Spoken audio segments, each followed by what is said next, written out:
ଆଜିର ବର୍ଷାରେ ଆମ ଘରରେ ଆଜି ପାଣି ପଶିଥାନ୍ତା। ବହୁତ କଷ୍ଟରେ ଆମ ଘର ଆଜି ପାଣିରୁ ରକ୍ଷା ପାଇଲା। ତ ହାଇ ପ୍ରେ ଜୟ ଶ୍ରୀ ଜଗନ୍ନାଥ। ସକାଳୁ ମୋର ଖୁସି ମନେ ଉଠିଛି କ'ଣ ପାଇଁ ନା ପାଖାପାଖି ଆଜି ମୁଁ 7ଟା ବେଳୁ ଉଠିଛି। କ'ଣ ପାଇଁ ନା ଆଜି ବର୍ଷା ରାତିରେ ଦେଉଛି, ସେଥିପାଇଁ ମୁଁ ଟିକେ ଲେଟ୍ ଉଠିଛି। ଉଠି ସାରିଲା ପରେ ଘରେ ଚାଉଳ ନଥିଲା, ସେଥିପାଇଁ ମୁଁ ଚାଉଳ ମୁଁ ପେସେଇ ଦେଲି। ତ ଏଇଠି ମୁଁ ବହୁତ ଖୁସି ମନରେ ମୋ ଚାଉଳ ପେସେଇଥାଏ କ'ଣ ପାଇଁକି ନା ଲେଟ୍ରେ ବି ଉଠିଛି। ତ ଆଜି ବାପା ମାମୁଁ ଘରେ ଯାଇଛନ୍ତି, ବୋଉ ସେପଟେ ଅଟା ଦଳିଛନ୍ତି। ତ ଏଇଠି ମୁଁ ମସଲା କଷି ଦେଉଥିଲି, ମାନେ ଧାନ ପେଶି ପେଶି ମୁଁ ମସଲା କଷି ଦେଉଥିଲି। କଷି ସାରିଲା ପରେ ଆଳୁ ମଟର ତରକାରୀ ହେଇଥିଲା। କ'ଣ ପାଇଁ ରୁଟି କରିବୁ, ପୁରୀ କରିବୁ ବୋଲି ଭାବୁଥିଲୁ, କିନ୍ତୁ ରୁଟି କରିଦେଉଛୁ। କ'ଣ ପାଇଁ ପୁରୀଟା ବହୁତ ଲେଟ୍ ଲାଗିବ, ରୁଟିଟା ହେଲେ ରୁଟି ବି ଲେଟ୍ ଲାଗିବ, କିନ୍ତୁ ପୁରୀ ହେଉଛି 10ଟା ଖାଇଲେ ପେଟ ପୁରିବନି, କିନ୍ତୁ ରୁଟି 2ଟା ଖାଇଲେ ପେଟ ପୁରିଯିବ।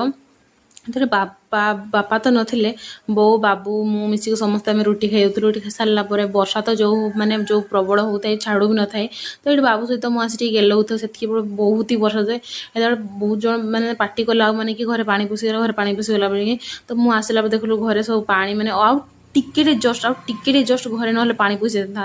ମାନେ ବହୁତ କଷ୍ଟ ଲାଗୁଥାଏ। କ'ଣ ପାଇଁକି ନା ଯେଉଁ ଆସାମରେ ଯେମିତି ହେଲା, ଘର ବୁଡ଼ିଗଲା, ସେମାନେ କେତେ କଷ୍ଟ ପାଉଥିବେ। ଆମେ ତ ଜଷ୍ଟ ଟିକେ ବର୍ଷାରେ ଆମ ଘର, ଯଦି ଆସାମରେ ଯେଉଁ ବର୍ଷା ହେଲା ଆମର ସେମିତି ହେଇଥାନ୍ତା ତାହେଲେ କ'ଣ ଅବସ୍ଥା ହେଇଥାନ୍ତା। କ'ଣ ପାଇଁ ନା ଆମ ଘରର ଡ୍ରେନ୍ ପାଖରେ ଅଛି, ସେଥିପାଇଁ ମାନେ ଟିକେ ବର୍ଷା ଦେଲେ ଡ୍ରେନ୍ରେ ପାଣି ଆସେ। କିନ୍ତୁ ମାନେ ଏତେ ଦିନ ହେଲାଣି ମାନେ ଆମ ଘରେ ପାଣି ପଶିନି। ଆଗରେ ତ ମାନେ ଏଥର ସିନା ଡ୍ରେନ୍ ବନା ହେଇଛି, କିନ୍ତୁ ଆଗରେ ଆମର ଡ୍ରେନ୍ ନଥିଲା। ଯେତେବେଳେ ଆମର ମାଟି ଘର ଥିଲା, ଥରେ କ'ଣ ହେଇଛି କି ମୋ ବଡ଼ ମା' ବୋଧେ ଡେଥ୍ କରିଯାଇଥିଲେ। ତାଙ୍କ ସୁଧ ଘର, ମାନେ ଆମ ସୁଧ ଘର କୁହନ୍ତି। ତ ସେତେବେଳେ ମାନେ କ'ଣ କହିବି, ଏତେ ବର୍ଷା ହେଲା ଆମ ଘରେ ପାଣି ପଶିଗଲା, ଚାଉଳ ନଷ୍ଟ ହେଇଗଲା, ଧାନ ନଷ୍ଟ ହେଇଗଲା। କିନ୍ତୁ ଏବେ ମାନେ ଟିକେ ଘରେ ଉଚ୍ଚା କରିଛନ୍ତି, ସେଥିପାଇଁ ପାଣି ପଶୁନଥିଲା। ବହୁତ ଦିନ ହେଲାଣି ପାଣି ପଶୁନଥିଲା, କିନ୍ତୁ ଆଜିକା ଯେଉଁ ବର୍ଷାରେ ଏତେ ପାଣି ପଶିଗଲା, ଆଉ ଟିକେ ଜଷ୍ଟ ନହେଲେ ଘରେ ପାଣି ପଶିଥାନ୍ତା। ଏତିକିରେ ଆମ ସେପଟେ ମୁଁ ଭିଡ଼ିଓ କରିନି, ଗରୁ ଯେଉଁଠି ବାନ୍ଧୁ ଆମ ଗରୁ ଛେଳି, ସେଇଠି ସବୁ ପାଣି ଭର୍ତ୍ତି ହେଇଛି। ମୁଁ ଭିଡ଼ିଓ କରିନି, କିନ୍ତୁ ବହୁତ ମାନେ କଷ୍ଟ ଲାଗୁଥାଏ କି ଏତେ ବର୍ଷାରେ ଆମ ଘରେ ପାଣି ପଶିଛି। ମାନେ କ'ଣ କହିବି, ଡ୍ରେନ୍ ଘର ପାଖରେ ଥିଲେ ତ ସେମିତି ହୁଏ। ତ ବାପା ବି ଘରେ ନଥିଲା, ସମସ୍ତେ ଆମେ ପୁରା ବ୍ୟସ୍ତ ହେଇ ପଡ଼ୁଥାଉ କି କ'ଣ କରିବୁ, ଘରେ ଯଦି ପାଣି ପଶିବ ବୋଲେ କ'ଣ କରିବୁ। କ'ଣ ପାଇଁ ଡ୍ରେନ୍ରେ ତ ଯେଉଁ ପାଣି ଚାଲିଥାଏ ସେଗୁଡ଼ା କହିଲେ ନ ସରେ।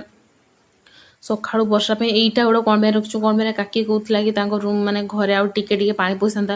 ସେଥିପାଇଁ ଘରର ସେଇ ଦେଖନ୍ତୁ ଆଉ ଟିକେ ପାଣି ପଶିଥାନ୍ତା, ତ ସେଇ ଇଟା ମାଟିରେ ଜୁଳେଇ କରିଥାନ୍ତା ବୋଲି। ଭାଗ୍ୟ ଭଲ ଟିକେ ଆଉ ଟିକେ ଘରେ ପଶିଲାନି। ବହୁତ କଷ୍ଟ ଲାଗୁଥାଏ। ଆଉ ଭିଡ଼ିଓଟି ଭଲ ଲାଗୁଥାଏ ଲାଇକ୍ କରିବାକୁ ଭୁଲିବେନି। ରହିଲି, ଜୟ ଶ୍ରୀ ଜଗନ୍ନାଥ।